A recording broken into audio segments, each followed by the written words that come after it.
RCR, la red que comunica y une al Perú. A esta hora vamos a establecer comunicación y le agradecemos la gentileza que tiene con RCR, Red de Comunicación Regional, el doctor Francisco Pantigoso Veloso da Silveira, experto en Derecho Tributario, director del Estudio Pantigoso Asociados, docente en la Universidad del Pacífico y la Universidad Peruana de Ciencias Aplicadas, UPC. Qué gusto saludar al doctor Pantigoso, como siempre un grato conversar con usted. Encantado, Pepe, nuevamente contigo. ¿Qué tal? ¿Cómo estás? Bien, el tema tributario es un tema central, ¿no?, en materia económica y en la vida diaria de los peruanos, ¿no? Y sobre todo también en el aspecto que puede tener en las empresas, ¿no? Pero parece ser que es un tema que no está siendo abordado a fondo por los dos candidatos que aspiran a la presidencia de la República, salvo líneas generales, ¿no? ¿Cómo estás analizando este tema, por favor?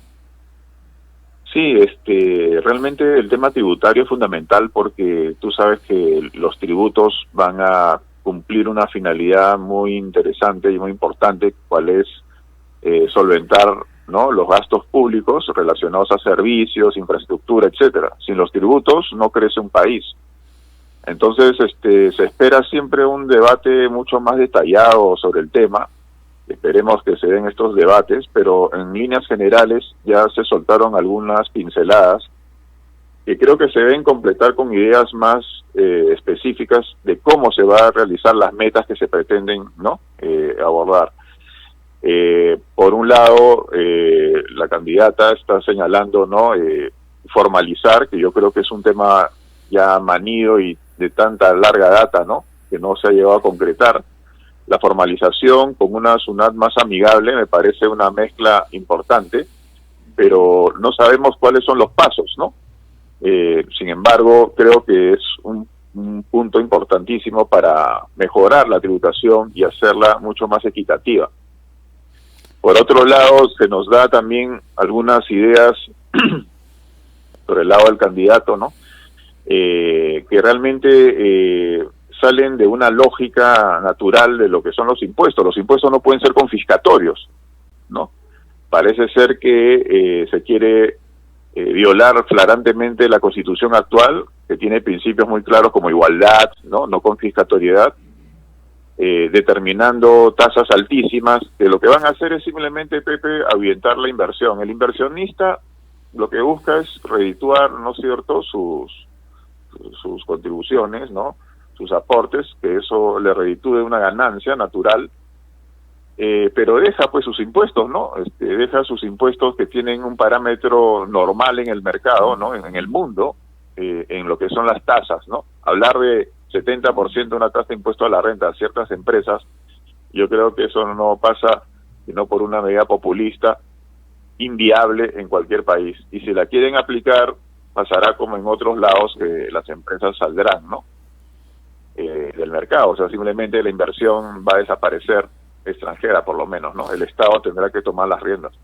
Ahora, tú mencionabas hace unos instantes que se han trazado pinceladas, ¿no? Y en efecto, ¿no?, revisando las propuestas de Fuerza Popular, ellos hablan de una reforma de la SUNAT, ¿no?, implementando un directorio ese que permita la recuperación de niveles institucionales y profesionales que la caracterizaron en la década del 90, ¿no? ¿Es necesario en este momento una reforma de la SUNAT para hacer, digamos, un trabajo mucho más amigable, mucho más cerca, como ellos proponen? ¿Es posible esto en estas circunstancias? Yo creo que la SUNAT parte de la legislación misma, ¿no? O sea, la SUNAT es una operadora, ¿no? ¿Ya? Lo que hay que cambiar es la legislación. Multas tan altas, la cobranza coactiva inflexible. ¿Te acuerdas, Pepe, ese caso de una persona que se equivocó en una declaración jurada, le puso 2 ceros más, creo, a su declaración jurada, le vino una orden de pago que no era un viejito que no se dio cuenta, y la SUNAT con ello empezó a embargarle ciegamente, de manera totalmente, ¿no?, irracional. Esas cosas no deberían pasar en un país como el nuestro, ¿no? En donde eso finalmente pinta una institución que es inflexible. Como ella dice, yo aplico norma y con eso se escuda, pero no hace también una labor educativa, por ejemplo, no hace una labor que tuvo en sus inicios, sí, en los 90, ¿te acuerdas que incluso había una revista, Tanus, ¿no?, que era una caricatura, pero era muy interesante porque te la daban en todas las oficinas de SUNAT y te debías enterando de cómo eran los tributos, que debería partir eso, cuantas veces hemos dicho, ¿no? En las escuelas, la SUNAT debería también tener una muy buena orientación al contribuyente.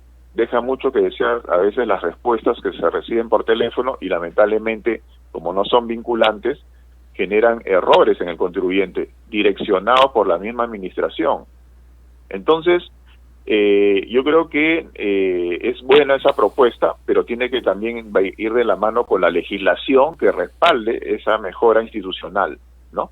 A efectos de que no se escuden de que la norma le obliga a hacer esto, ¿no? Y que inflexiblemente y objetivamente está aplicando, ¿no es cierto?, una sanción, por ejemplo, o tomando una actitud de cobranza coactiva que es totalmente abusiva finalmente, ¿no? Y esa es la imagen que se ha ido generando en el tiempo. Hay una SUNAT que da miedo, terror, que no debería ser. O sea, la SUNAT debería más bien ayudar, colaborar a que el contribuyente, ¿no?, cumpla de manera adecuada y de manera totalmente puntual, pero eso parte de una labor, como mencionamos siempre, educativa, y que también la SUNAT tiene que mejorar sus niveles legislativos. Hay muchas resoluciones, por ejemplo, Pepe, de superintendencia que no aparecen a tiempo. La norma te dice que la resolución de superintendencia, que es norma de SUNAT, ¿no?, va a aparecer en tan plazo y hasta ahora no aparece. Por ejemplo, el caso de esta información bancaria, ¿te acuerdas? Que en junio se tiene que presentar de los bancos hacia la SUNAT. Hay una resolución de superintendencia que todo el mundo está esperando cómo hacer los parámetros de esa información. Y así te puedo decir un montón de casos que los tributaristas nos damos cuenta de que se quedan vacíos, ¿no? En donde finalmente eso puede generar también abusos, ¿no? Ahora, por el lado de Perú Libre, ¿no?, revisaba más que su programa, su ideario, ¿no?, donde ellos dicen, ¿no?, la eliminación de exoneraciones para empresas transnacionales, incluyendo aquellas que están comprendidas en convenio de estabilidad jurídica, ¿no?, celebrado con el Estado, ¿no? Este es un tema bastante delicado, ¿no? O sea, eliminar exoneraciones, pero donde estén comprendidas aquellas empresas, incluso con convenio de estabilidad jurídica, ¿no? Imagínate, Pepe, es como que tú has hecho un contrato, ¿no?, de alquiler y el arrendador mañana te saca patadas, ¿no?, sin ninguna causal. Es lo mismo. Tú no puedes romper las reglas de juego. Eso se llama la seguridad jurídica, la certeza. Y el Estado se ha comprometido con un contrato. No es nada menor.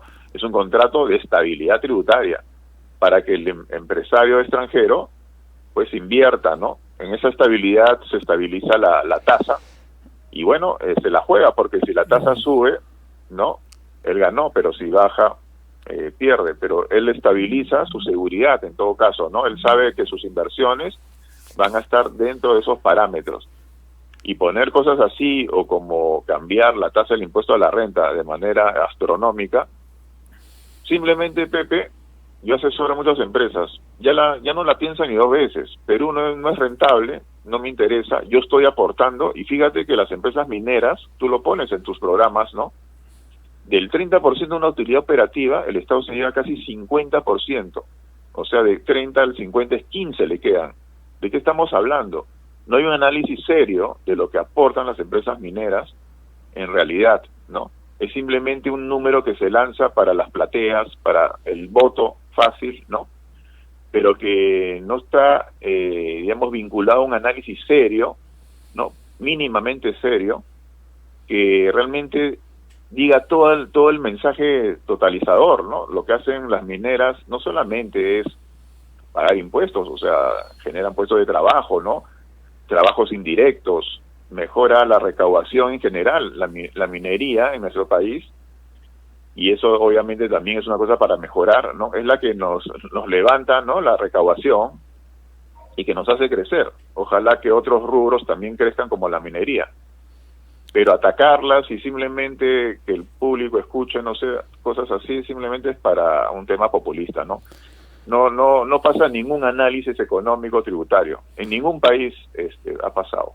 Ahora, ¿qué prioridades en materia tributaria, desde tu punto de vista, tendrán que adoptar el futuro presidente, ¿no? Si bien es cierto, hay posiciones diferentes en ambos, pero tienen que haber algunas prioridades en materia tributaria que tienen que ser atendidas.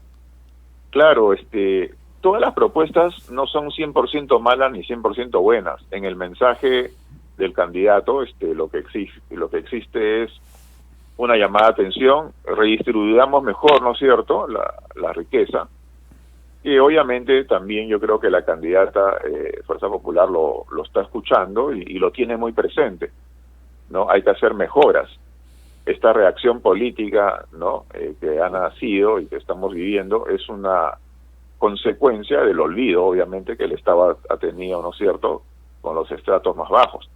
Entonces, la parte tributaria tiene que redefinirse, tomar de ambas posturas lo que sea bueno, ¿no?, y hacer una propuesta de reforma realmente real, ¿no?, vigente, tributaria, donde se simplifiquen los tributos. Por ejemplo, Pepe, tenemos 4 regímenes absurdamente separados, donde tenemos impuestos antitécnicos como el ITAN, simplemente recaudatorios, que solamente lo que hacen en este momento de pandemia es molestar el bolsillo del contribuyente y hacerlo más pobre.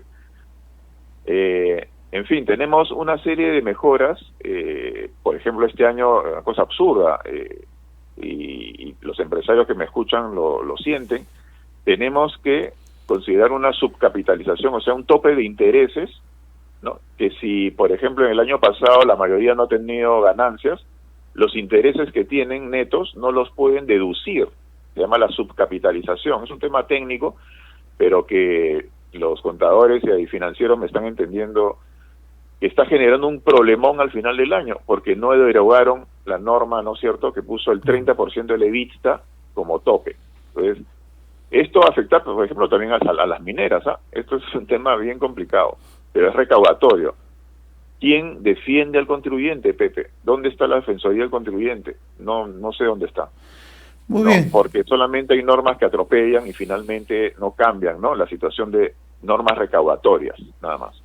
Muy bien, al doctor Francisco Pantigoso Veloso da Silveira, experto en Derecho Tributario, director del Estudio Pantigoso y Asociados, docente universitario, le agradezco la amabilidad. Te comprometo para seguir conversando seguramente ya en los próximos días, cuando los equipos económicos o quienes van a acompañar a los candidatos tengan ya respuestas mucho más precisas en materia económica y naturalmente en materia tributaria. Como siempre, doctor Pantigoso, un fuerte abrazo, muy amable, gracias. Igualmente. RCR, la red que comunica y une al Perú.